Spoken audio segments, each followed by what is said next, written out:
mon kano kore munyina Jimmy mo pesa nipa we mo hypocrite or more pretending to be neutral. That's what you want. So for penny be Ghana. So for penny be ya. Why? Oduro. O say dey. Yam wana manfo ni tebia. Dani boni ntebia. Penny Mahama onya momobo. Problems here too much. If you got a problem, oh my Benny, oh him, wow, oh him, piebo serious. And yet, easy now. Who feel crowd? What you know? How is it easy?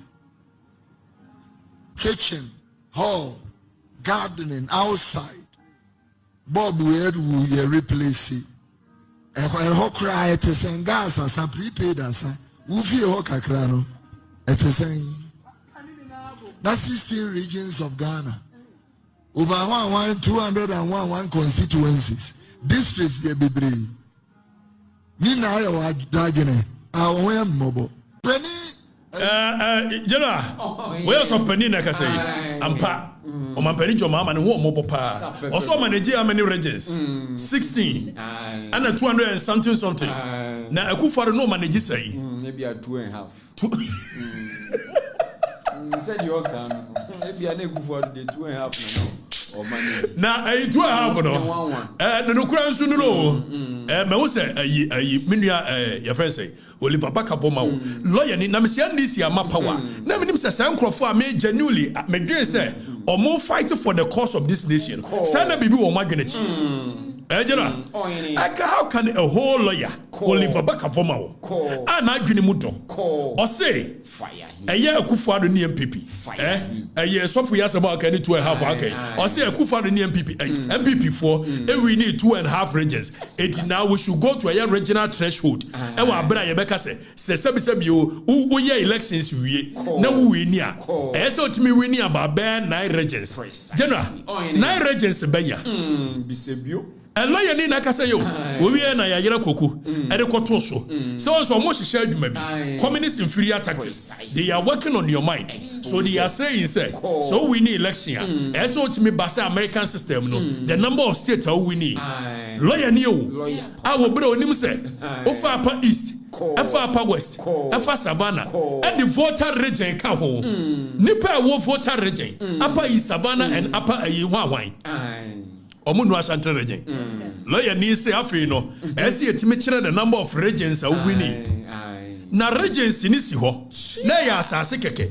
Na ya region to a. Wosi yamfa sa region no and decide ma nipa bebre. Oka east ni eya Ashanti nko abom Daniel, Oka East in Ashanti Nkwabum, and Nipa wo Eastern region and Ashanti region. Obeka regions more than Serbia boom crom numbers in Eastern region and Ashanti region. And so like you see first and decided. So obi to me winning. And you see, and your Moncha Ashanti region mo bear 7. Precisely. My gonna ni more. And now omo ya my gonna and MPP nisu nye serious. And semunu. Omo your magna waduma say yansha say accept say just what we need more than and the omo ye no omo the best constitutional review commission report ni mo omo prepare mo adwen omo hwe say the embassy has accepted no na lawyer ni a watena America Oliver Bakaboma otui watena America wonim say America de ntia ye wo eye electoral college and say America wo eye federal state na time omo keka America bom no some 270 something years ago omo keka America bom no na New York ede ne ho Florida de ne ho Minnesota de ne ho Hawaii de ne ho and omo ye so omo ka federal government state ni nyina bom abeye one country no omo ba no the resources we kura wo nipa dodo wo ho and yes ye de be ma points etika fa eye New Yorker o hwe nipa dodo wo ho resources omo produce ni ama the points o dia wo se da bi ye nyanya no nwi etika hwe Ashanti region e je na Ashanti region de ba enipa dodo se ne wo ho o hwe Greater Accra region although Greater Accra region ye very small in land size but nipa wo mu ne ye more it is a wo ma Greater Accra region points o be ma ne more points than a Upper East although Upper East maybe in land size will be bigger than the Greater Accra region ye nyanya we nyina Oliver Bakaboma wa adwene mo hanti one ye yera koku omo se ye nko into a threshold precisely regional threshold we When I'm agree, say we're fighting for the country. Subconsciously, they are tilted towards their party.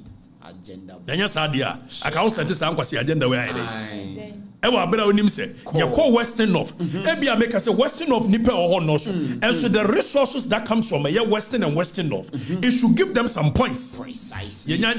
Told them. It is my points in here. And what now be when so be betimi we need 2 regions. And so no etimi control here nyina. Then in any case, you to about you to regional base. Also be assured so called regional police station. And our regional coalition center.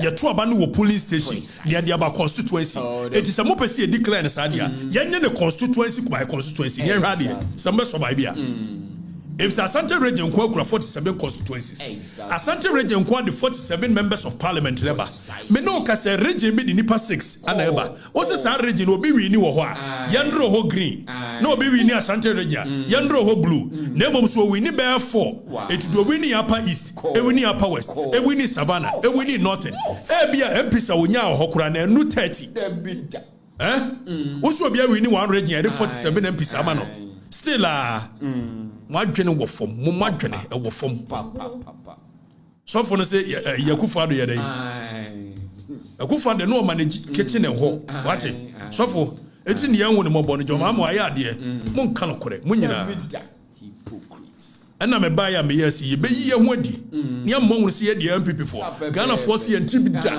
ya ana katatie no hipo mo jimi mo pesa nipa mo we mo ye hypocrite or mo pretending to be neutral. That's what you want. I don't want to be like that. I want to be honest with myself. I want to be honest with myself. Me ye MPP ni ba me ka no kore